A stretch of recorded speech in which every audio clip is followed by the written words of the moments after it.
Ah, nakakaamoy ako ng landian sa hangin at maagang pagbubuntis. Kung sa inyo mga cancer, ako nga pala si Paulol. At ngayon pag-uusapan natin ang mga landian at karupukan sa PBB 8 House. Siguro na maalam nyo na hindi ako nanonood dito. Nakikita ko lang yung mga maymays nito sa Facebook at yun ang aking napansin. So ako yung nagsaliksik sa kanila at nakita ko ng mga ebidensya sa karupukan at kalandian ng mga housemates na to. Tapusin nyo muna yung video para malaman yung talagang opinion ko sa pangyayari na to. Kailangan ko na unting lagkit sa buhay ko. ABS, huwag mo akong copyright, hayop ka. Pero may GF lang nga. Sa tingin nyo ngayon? Kung ano yung sa tingin nyo, ayun yung paniwalaan nyo. Oh! Ah, so hindi ka talaga sasagot. Hulaan mo. Wala at oo. Meron. Meron. Meron. Ah, Rani? Ako? oh. Wala. Oh, di ba nakasagot ka na? Ako? Oh. Wala. Oh, Rin tayo sa huli! Bakit mo ako piniwan? Sumikat ka lang! Naging karakter ka lang sa Ice Age! Iniwan mo na ako! Okay, mamaya na. So, tuloy-tuloy lang tayo, kaya nyo pa. Woo! Yan ang mga kailangan natin, di ba? Mga lokohan. Ito, ano naman Gusto ko to? naman pong kausapin si Aljon. Pero usapan nga ako, kuya. Hindi ko alam kung paano ko siya lalapitan. Masasaktan yung boyfriend niya. What? Ba't naghahawakan sila ni Kaot? Bakit hinahawakan mo siya? What? Awkward! Parang kinukutuhan mo siya. Ako, may kakainin niya. Parang paminsan kinikilig, kuya, ganun. Tapos parang unti-unti, kuya. Parang sobrang na-attach, kuya, ganun. Parang nahuhulog na. Ah! Oh, beast mode ako ha. Magagalit yan. Thought! Can thought! Oh, joke lang po, pamilya channel kami dito. Wala ibig sabihin yun. Mahulog na, kuya. Hindi ko sinasabi pa sa iba. Hindi mo pa sinasabi sa iba. Alam mo na nasa TV ka. What the fuck does that mean? Ano ibig sabihin nun? Kasi sabi ko, friends, tama na yun. Kasi may boyfriend rin ako sa labas. Naturari ni Kuya, no? Cock! Cock alert, no! I'm sorry, boyfriend di Karina. Kung nasan ka man, stay strong. Oh, shit. I never thought na magkakaroon ng thought dito. I never thought Lahat naman ng bagay nadadaan sa nadadala sa inuman. Tapos doon kayo maglaplapan. Hold up, pamilya channel. Wala. Joke lang. Calm down. Di siya upo. Sabi na nga may. Bakit? Alam ko lang. Alam mo na pag pumapalakpak lang ni ate pag gano'n, tandaan nyo. Ba't ayaw mo tumabi sa akin? Thought! No, bigan! Ayoko na. Nilalabanan ko po talaga, kuya, na huwag Ano yan? Anong gagawin mo dito? Ano yan? Alam ko may mga kwarto dyan, alam camera ni Kuya. So, ano gagawin mo sa kamao mo? Saan mo ipapasok yan? Bago tayo makapiright ng tuloy ni ABS, ititigil ko muna doon. At pag-uusapan muna natin ang Hawthorne effect, the alteration of behavior by the subjects of a study due to their awareness of being observed. At sigurado naman ako, alam ng lahat ng yan na briefing na yan bago sila pumasok at throughout sa camp nila, bago sila na ipasok nila, may camp yan, may tawag nila star something camp. Alam nila na nasa TV sila 24/7, di ba? May live stream pa nga yan na wala talaga silang privacy of any sort kung hindi siguro sa CR or ano man yung kanilang protocol pagdating sa privacy ng mga bata. So tatandaan nyo na mga batang to ay around 13 to 18 years old. So mga bata pa to, mapupusok pa kumbaga, di ba? Mga tumitilaok ang mga tite at pumapalakpak ang mga puday. So feeling ko lang mas naglilin ako sa alam nila to. Alam kasi nila na mas mapag-uusapan sila. Kaya sila mas ma-controversial sa pagdating sa ganyan. So alam nila may mga boyfriend sila, mga girlfriend, mga jowa. Kung papansinin nyo, lahat ng mga Pinoy Big Brother, lahat ng kanilang mga nanalo throughout dun sa kanilang show ay yung mga love team. Alam yan ng mga pumapasok. Alam nila na malaki ang batak ng landian kasi napakadaling mag-stimulate ng emotion sa audience mo. And wala kang resource na kailangan mo lang ng dalawang tao na nagkiklik. Tapos ayun na, unlimited source material yon for the show. At alam nyo ng mga ano dyan, ng mga bata na yan. Kahit sinasabi nyo ng mga bata yan, may onting isip yan. Kasi alam ko pinaghirapan nila. Halos 55,000 plus ang nag-apply dyan.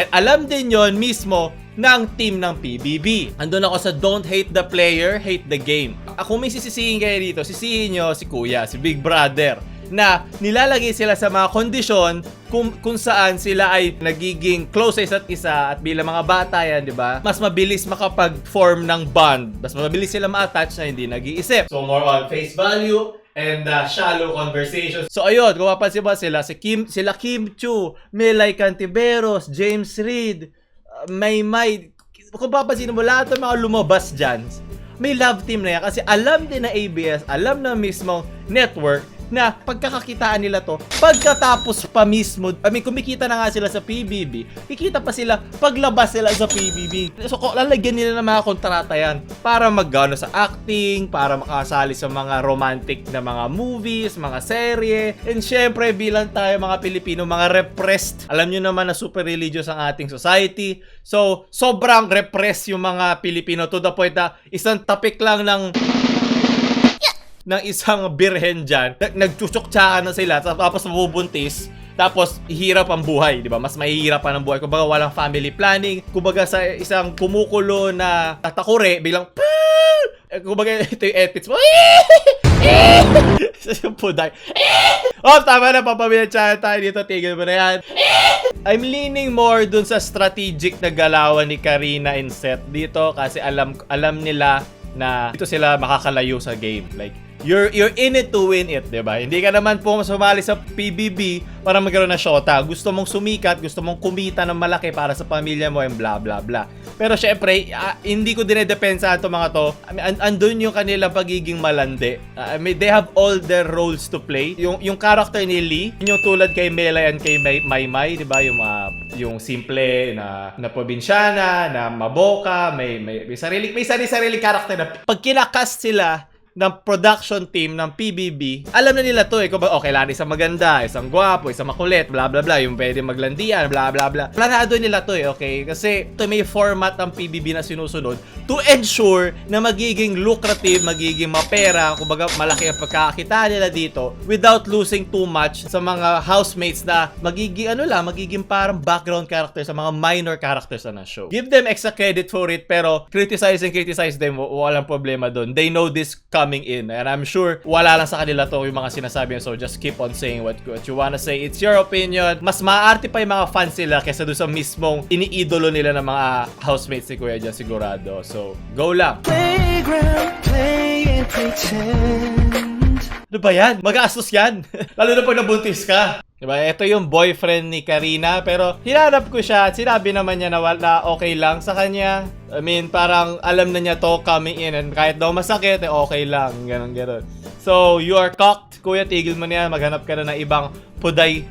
Subscribe to Puday pa. Hindi maghanap ka na ng sarili mong puday. Mga bata pa naman kayo and I'm sure marami pa kayo ibang mamahalin sa buhay nyo. And pero syempre gustong-gusto to ng PBB kasi nag-a-attract to ng mas maraming tao para manood ng show nila. And alam niyo mga bata, di ba, mahilig yan sa mga kasi curious sila sa pagdating sa ganyan, mga landian, mga crushes, feelings, emotions. They're all trying to figure out ano yung mga gusto nila, ganyan. Kaya sobrang patok to sa kabataan. Sino ba maraming tayo manood ng TV? Syempre kabataan. So, A+ for ABS, gustong-gusto nila yan. From history memes, watch your girls. Ang hirap lang dyan, kaya kung si Luna yan ang iniisip, marami pang babae si Rizal besides kay kung sino man yan. Marami pang babae si Rizal kaysa kay Nelly. Ito mo yan, yung move na yan, yung original na photo na yan. Kasama yan sa mga di ba? Parusa or sa mga tasks ni Kuya. Diba? Kanto tasks na lang ang tawag niya dyan. Hindi na link task. Kanto tasks! Yun na lang tawag niya kasi sobrang medyo sketchy na rin kasi yung mga naiisip ng production team ng PBB. Ewan ko ba? Ito na isa pa si Seth, meron din siyang girlfriend and si Kaori naman. Ako! Naka-pixelated yan! Sabi ng Japanese government, lagot ka. Ay, ba't kailangan mo to gawin, no? Ang sketchy. Kahit close kayo, di ba? Kahit friends kayo, ba't kailangan mo gawin yun, no? Talk na naman si girlfriend ni Seth. I'm sorry sa'yo. Hanap ka na ibang tumitilahok na manok dyan. Ako, mag-chooks to go, alala. Karina is mature. Before judging her na malandi, pa ako patali parol. Let's acknowledge her tapang na sabihin sa lahat na may boyfriend siya, pinigilan niya nararamdaman niya kay Aljon. So, ayun na nga eh. Self-aware si Karina sa kanyang ginagawa. Alam niya. And alam din niya ng kanyang boyfriend na pwede siyang manalo pag sinakyan niya tong hindi si Aljon pag sinakyan niya yung pag sinakyan niya yung roller coaster of a love team. Tandaan niyo, love team ang pinaka-winning, isa sa mga winning factor sa PBB. It is just a winning formula. Like, gano'n lang talaga yung kultura natin dito sa Pilipinas. Yun lang talaga isa sa mga winning formula. It is simply a statistical truth. So, wala tayong magagawa doon. Pero yung sinabi dito nito na Karina was so mature, she landed on the safest decision where she could have both her boyfriend and his boy best friend at the same time. Kaya meron tayong mga show na halik eh, okay? Hindi to halik. Hindi to PBB halik, ha? Yung ibang show yon. This is not a sign of being mature. This is sign of being sly. Parang fox, sly as a fox. Kumbaga, iniisip pa rin niya yung laro sa utak niya. Ang tunay na mature dito, okay na matalo ka. Kumbaga, kung ganun mo talaga vina-value yung boyfriend mo. Pero imposible eh. Kumbaga, pumasok ka na doon sa game, by Hawthorne effect. Pumasok ka na sa game, alam mo na to coming in na magkakaroon ng mga ganito instances yung game for you to decide on.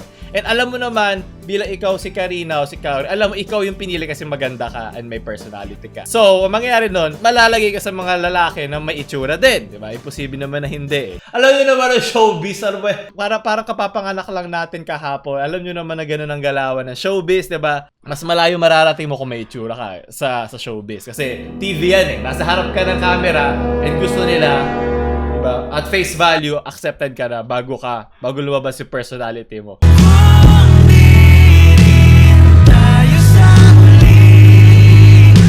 Okay lang yan kasi scripted naman yan eh. Kung ano man yan, siguro alam na yan ng boyfriend niya. Yun yung isa eh. Yun yung isa angulo doon na alam na ng boyfriend niya na gawin mo to para manalo ka. Okay lang yun. Wala akong pake. Fine. Or meron lang ganun fetish yung lalaki. I don't know. I don't care. Sa personal nilang buhay yun. They know this coming in. Sige lang. Wala silang pake sa opinion natin. Just go. Sabihin nyo lang gusto nyo. You are entitled to your own opinion. I mean, accept it as it is. So, yun. PBB Netorari version. Rizal died for this cockery, no? Alam nila na yung ginagalaw nila nakatingin sa kanila. So, kailangan nila, they need to act accordingly to win and up to the end of the game. Diba? Yun naman ang plano dito, yung milyon-milyon, yung matutulungan mo na mga pamilya mo and yung maaahon mo sa hirap. Diba? Okay lang sa kanila kung may ilan-ilan dyan na mamandiri sa ginagawa nila. Pero ang kanilang mindset ay manalo.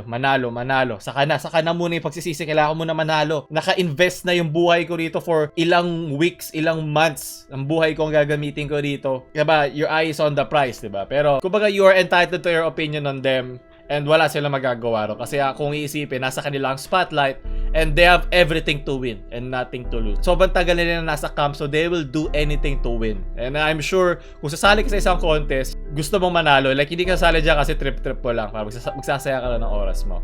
Ako, gusto ko lang magbigay ng sarili kong angulo on the matter para mas maging makulay, mabuhay at malandi ang inyong mga ang inyong mga horizon para mas magkaroon kayo ng wider view ng mga pangyayari. Ako, sarili ko opinion malandi ka. Yun lang. So, ano kayo kung narinig niyo sa akin to? Kung sino ba ako at sino ba tayo, di ba? So, yun. Kaya ako sa inyo, mag-aral na lang kayo. Saka na kayong maglandi, ha? Pag may pera at mayroon na kayong mga trabahong magagandang career, magagandang future nyo, saka kayo makipaglandi. Kasi lalapitan kayo niya kasi mga goal-oriented kayo, mga individual. Hindi dahil nanlandi lang kayo nung wala pa kayong mapili sa mga buhay nyo. So, relax lang yung mga puday-pay nyo and mga tumitilak dyan. So, ito tatapos sa ating PBB Landian Cringe Review. So, like, share sa mga marurupok nyong friends. And syempre, huwag nyo kalimutan mag-subscribe. Paulululul out.